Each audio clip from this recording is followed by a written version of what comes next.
It was hard, grinding work, and there were nights she wept quietly into her mother's shawl and wondered whether her family's stubborn pride in honest labor had been worth anything at all. Given where it had, she was 16 years old when the only family she had left told her to take her mother's shawl and nothing else. Her stepfather, Silas Griggs, stood on the porch of the house her own father had built with his hands, and he did not meet her eyes when he said the words that put her out onto the road.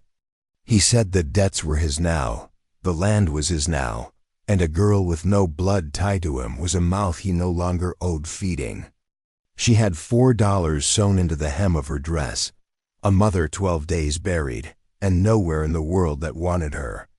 3 weeks later, at an estate sale nobody bothered to attend, she paid $2 for a dented tin box nobody else would touch. Inside it, a tarnished brass compass that would not point true north, and a map so faded it looked like kindling. The auctioneer laughed when she raised her hand.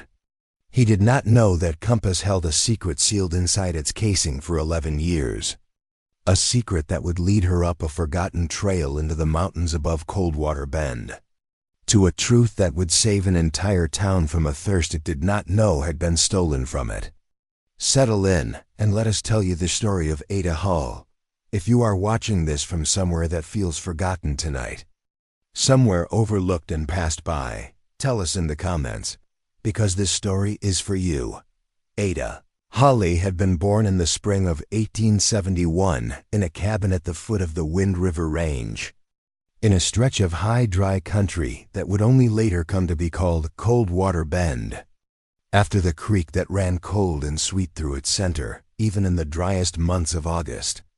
Her father, Thomas Hale, had been a farrier and a dreamer in equal measure.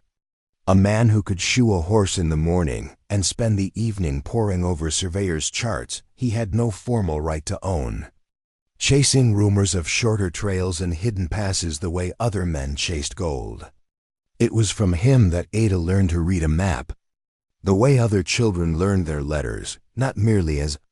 lines on paper, but as a language of ridges and washes, and the patient logic of water finding its way downhill. Her grandfather, Amos Hale, had been the one to teach Thomas that language first. Amos had been a trailblazer in his younger years, one of the men who had walked the high country before there were roads to speak of, marking safe crossings and dependable springs for the wagon trains that came pushing westward through the territory. He was, by the time Ada was old enough to remember him clearly, an old man with white whiskers and knuckles swollen from cold winters, but his eyes were sharp as flint, and he carried everywhere with him a brass compass that had been given to him, he said, by a man he'd once saved from, freezing on a pass nobody else believed existed. Ada's earliest and most treasured memories were of sitting at her grandfather's knee while he told her about that pass, a shortcut through the mountains that could, if the rumors held true,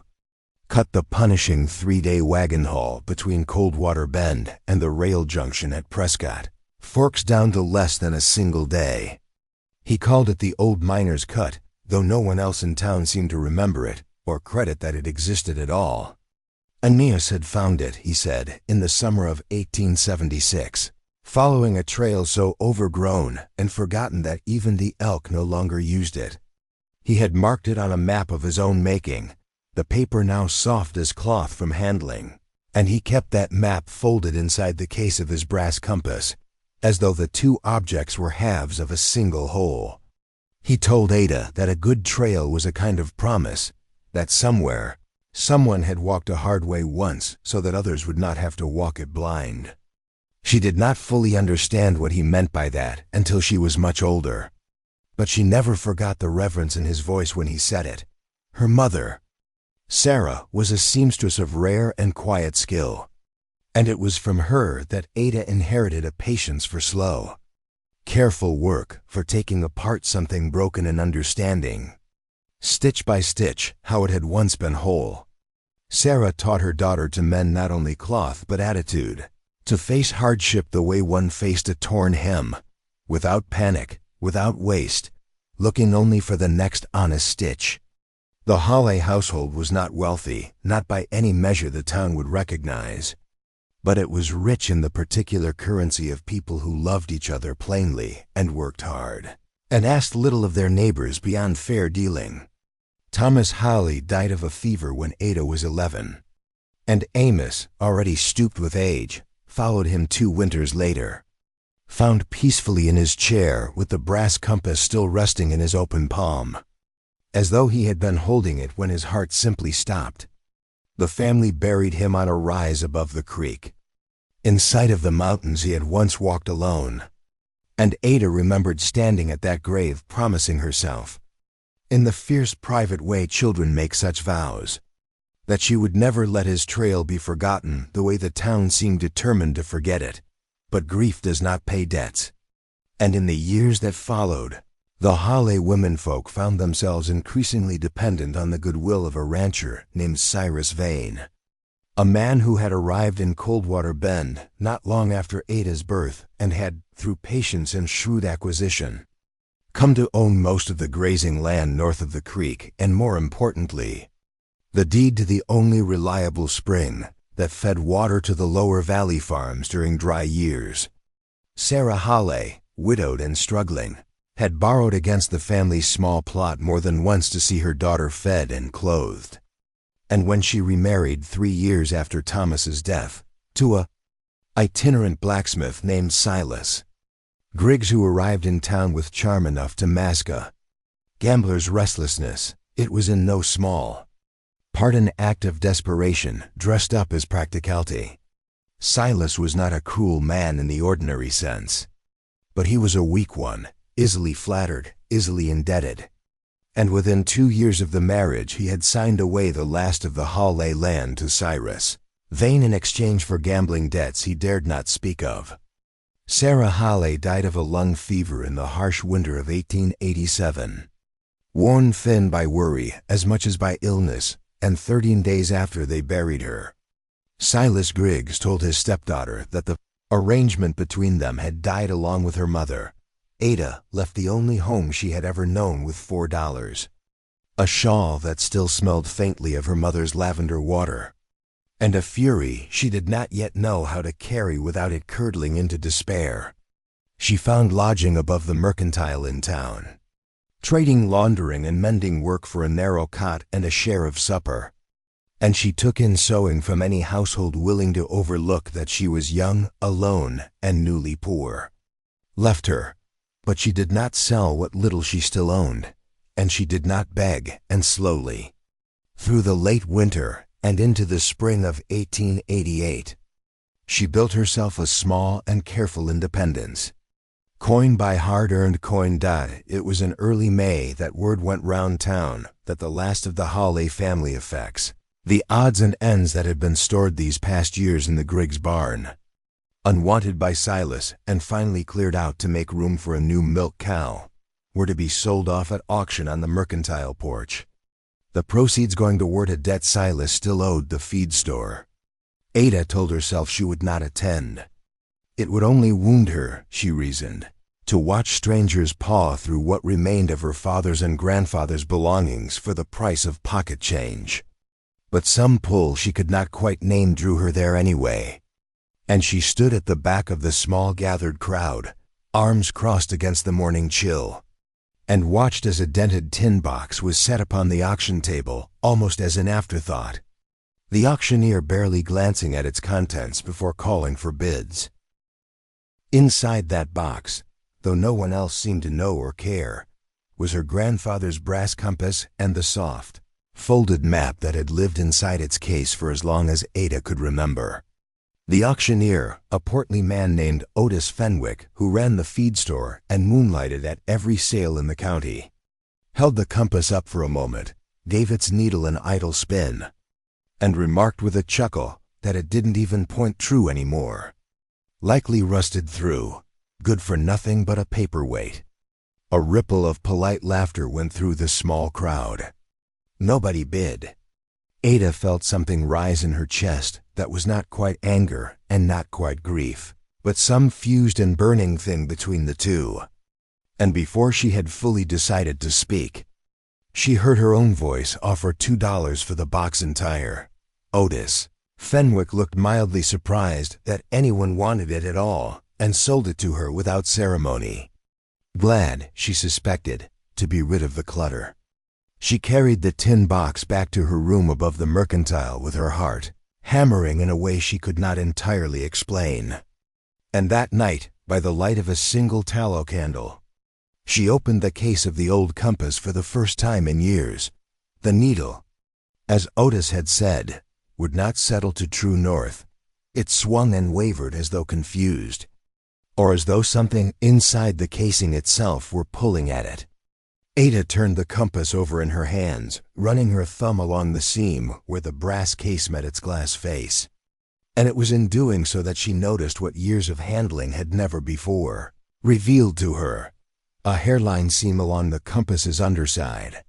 so fine it looked like nothing more than a manufacturing scar, but which gave, ever so slightly, beneath the pressure of her thumbnail.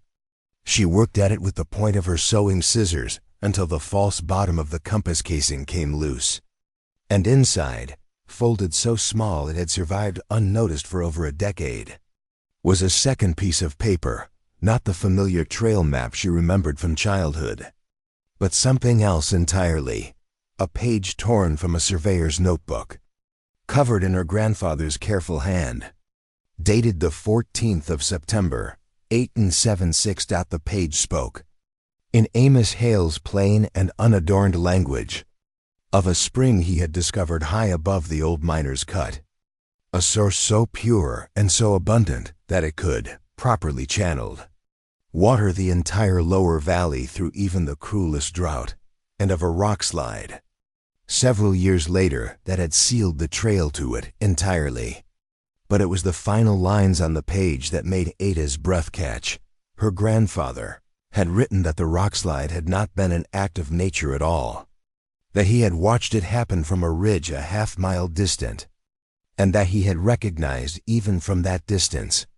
the shape of dynamite charges being set by men he could not clearly identify, but whose employer he suspected he knew. He had written that he intended to bring his suspicions before the town council, and beneath that final sentence, in ink gone slightly darker, as though written some time later in agitation, he had added only this: "They will call me a foolish old man before they will call Cyrus vain, a thief." Ada sat with that page for a long while that night, turning it over and over as though it might yield some further meaning by repetition. She had always known, in the vague way children absorb the unspoken griefs of adults, that something had soured between her grandfather and the town in his final years, that the once respected old trailblazer had, by the end of his life, been quietly regarded by many in Coldwater Bend as a man gone strange with age, prone to wild talk of hidden springs and buried conspiracies that no one troubled to investigate. She remembered now fragments of overheard conversation, her mother's hushed and worried tone whenever Amos raised the subject of the old miner's cut and company, the way certain of the town's more prosperous men had smiled indulgently at him in the mercantile, the way Cyrus Vane himself had once patted her grandfather's shoulder at a Founder's Day gathering and remarked, in a voice pitched for others to hear, that a man's mind was a fragile thing in old age and ought to be forgiven its wanderings. She had been too young then to hear the condescension buried in that kindness. She heard it now plainly, reading it back through the lens of her grandfather's own hand. The following days found Ada returning again, and again to the torn page and to the compass itself, certain now that the instrument's stubborn refusal to point true was no mere mechanical failing, but rather the result of some added weight or mechanism hidden within its workings, deliberately placed there by a man who trusted paper hiding places less than he trusted the solid brass housing of a tool he had carried across 1,000 miles of hard country, working carefully with a jeweler's loop borrowed from the watchmaker down the street, in exchange for 2 afternoons mending. She at last discovered the truth of it, welded with painstaking skill into the compass's inner casing. Beneath the swinging needle itself was a second and much smaller sliver of folded paper, protected from moisture by a thin disk of wax, and unfolded with trembling fingers under the watchmaker's lamp. It proved to be a crude but careful map, marking a route that climbed not along the known trail toward Prescott Forks, but rather branched away from it entirely, up a drainage that Ada, consulting what few county survey charts she could borrow, could find recorded nowhere at all. At the terminus of that marked route, in her grandfather's hand, were 3 words that would not leave her thoughts for the rest of that long, sleepless night. The sealed spring, she understood then, with a clarity that felt almost physical, what she was looking at. Her grandfather had not simply discovered a shortcut through the mountains. He had discovered a spring so valuable that a man like Cyrus Vane, who had built the whole of his prosperity on controlling the flow of water into the lower valley, charging farmers dearly each dry season for access to the one spring he did legally own, could not afford to let the town know it existed. If the sealed spring were found and its waters freed, it would break Vane's quiet monopoly entirely, would restore to every farmer and family in Coldwater Bend a resource they had been paying dearly, year upon year, to do without. The trail up to the sealed spring, according to her grandfather's map, followed the very drainage that older residents sometimes still called, dismissively,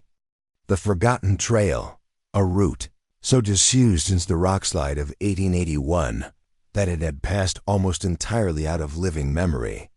save as a cautionary phrase old-timers used for any path considered impassable or not worth the effort.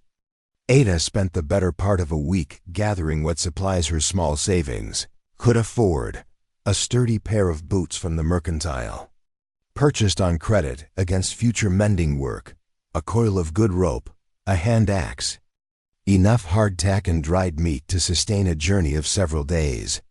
and a battered canvas pack that had once belonged to her father. She told no one in town of her intentions, in part from an instinct toward caution she could not entirely name, and in part because she suspected, correctly, that anyone she told would either forbid the venture as foolish or, worse, insist on accompanying her and thereby diluting whatever claim she might eventually be able to make to what she found. It took her the better part of 3 days to locate the trailhead itself, for the drainage her grandfather had marked bore no obvious path from the main road, and she was obliged to work backward from landmarks in his notes: a lightning-split pine, a distinctive shelf of red rock, a bend in a dry creek bed, matching them patiently against the country itself until the ghost of an old trail began to reveal itself beneath a decade's accumulation of deadfall and encroaching brush. The climb, once she found it, was arduous but not impossible, switchbacking up through stands of lodgepole pine and across tailless slopes, where the old trail had clearly once been cut and maintained by careful hands, her grandfather's among them, she suspected, in years long past. On the second day of the actual ascent, she came upon the rockslide itself, an immense scar of broken granite and uprooted timber that had clearly, even to her untrained eye, come down all at once rather than through the slow accumulation of natural erosion, and which had entirely obliterated what must once have been a clear and gentle approach to a hidden basin beyond. It took her the better part of a full day, working alone with her hand axe in her bare hands, moving stone by stone and log by log, to open a passage through the slide sufficient for a person to crawl through. And it was with her palms bleeding and her dress torn at the knee that she finally emerged, near dusk, into a small hidden basin ringed by cliffs, at the center of which, exactly as her grandfather's map had promised,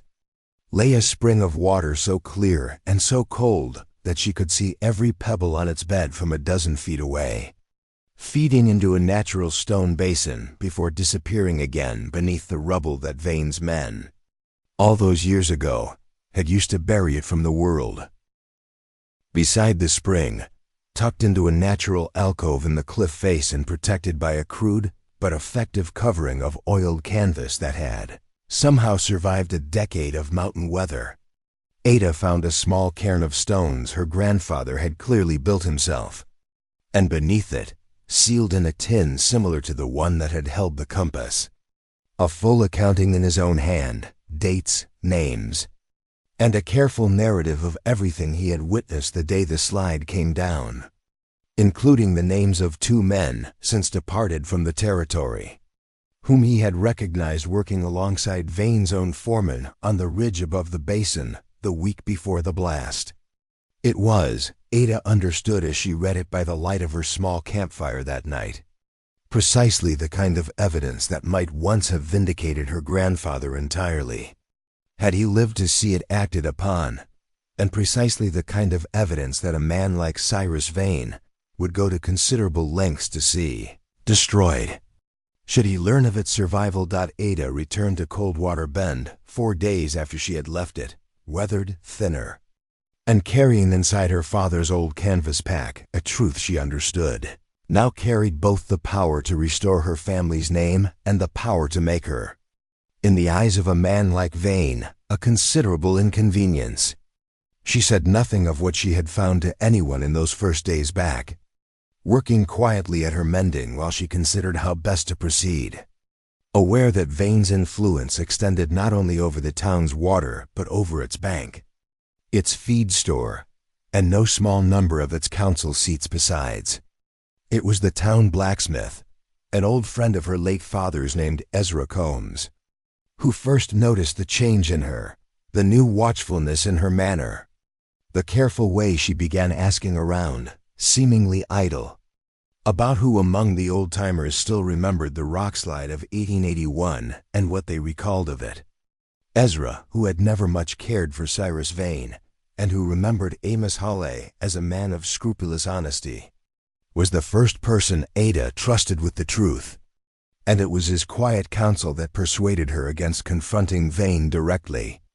and toward instead bringing her evidence first before Judge Harlan Tate, the circuit judge who rode through Coldwater Bend twice yearly to hear disputed claims and who was known, at least, to owe Vane no particular favor. Word of Ada's mountain expedition could not, of course, remain entirely secret in a town as small as Coldwater Bend, and within a fortnight, rumor of the Hale girl's strange doings had reached Cyrus Vane himself, who called upon her directly at the Mercantile under the guise of neighborly concern, remarking with practiced warmth that a young woman alone had no business wandering the high country and that he would hate to see her come to harm chasing after her grandfather's old fancies. Ada, who had spent the better part of her life learning to read the true shape of things beneath their polished surfaces, heard the threat folded neatly inside his concern, and she answered him with a composure that surprised even herself, thanking him for his interest in her welfare while giving away nothing of what she had found. Vane's visits grew more frequent after that, each one wrapped in a slightly different guise of civility, and it was not long before Silas Griggs, prompted, Ada suspected, by a private word from Vane himself, came to her lodgings to warn her, awkwardly and without quite meeting her eye, that stirring up old troubles could only bring hardship down upon a girl with no family and no standing to protect her. But Ada had grown, in the months since her mother's death, into a young woman who understood that hardship had already found her, and that the only question remaining was whether she would meet it as her grandfather had, quietly and alone, and ultimately unheeded, or whether she would meet it with evidence enough that silence would no longer serve her enemies. She brought her grandfather's notebook page, the buried testimony from the cairn, and a sworn statement from Ezra Combs regarding what he separately recalled of Vane's foreman's movements in the autumn of 1881, before Judge Tate on his next circuit visit that summer, in a hearing that half the town crowded the courthouse steps to witness, drawn by rumor as much as by any clear understanding of what was actually at stake. Cyrus Vane, present with his lawyer and visibly rattled beneath a mask of affronted dignity, attempted first to dismiss the evidence as the fevered imaginings of a man long dead and unable to answer questions, and then, when the judge proved unmoved, to argue that even if a spring did exist in that basin, its waters remained legally his by virtue of the original land grant covering the entire drainage, a claim that collapsed within the hour when the county recorder, summoned to testify, confirmed that the boundary survey Vane referenced had in fact excluded the upper basin entirely. A detail Vane himself appeared not to have known, or had hoped no one else would trouble to check.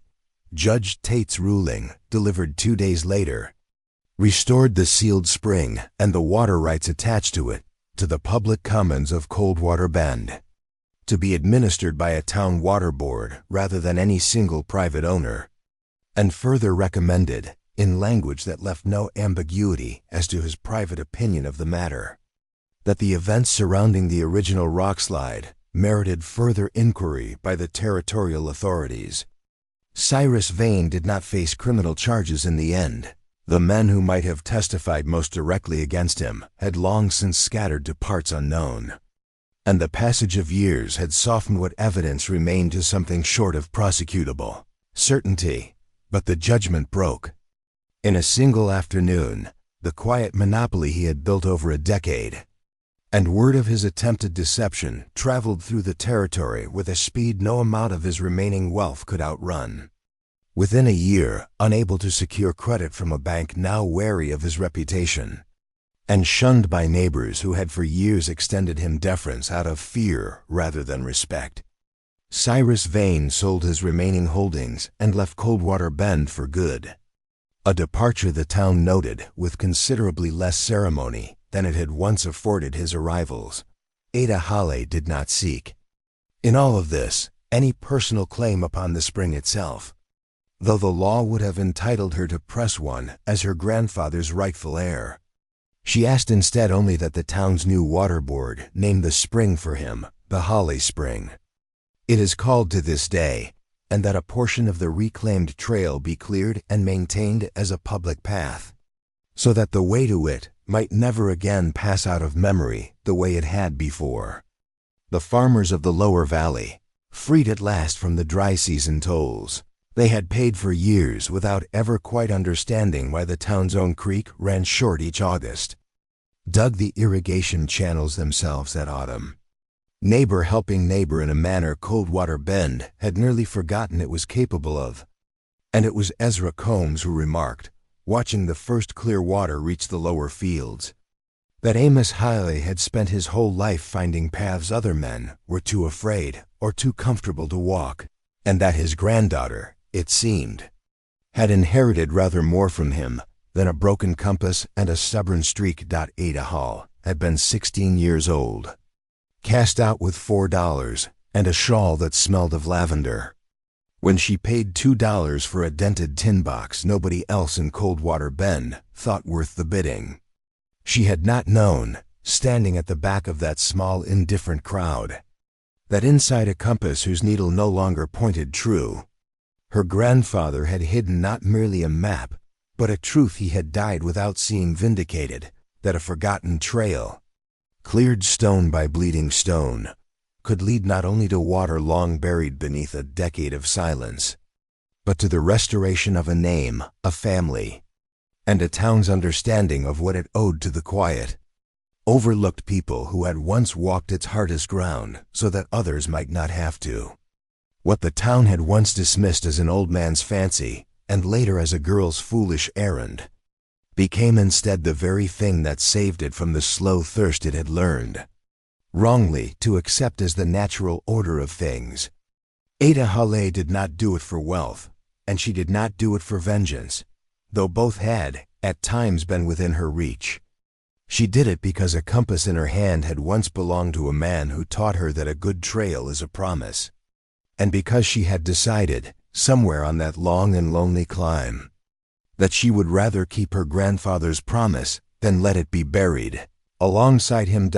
Thank you for spending this time with us and with Ada Hale's story. If it moved you, we hope you'll share it with someone who might need reminding that the things we discard too quickly sometimes hold more worth than we know, and that the paths others call forgotten are often only waiting for someone patient enough to walk them again. We'd love to know,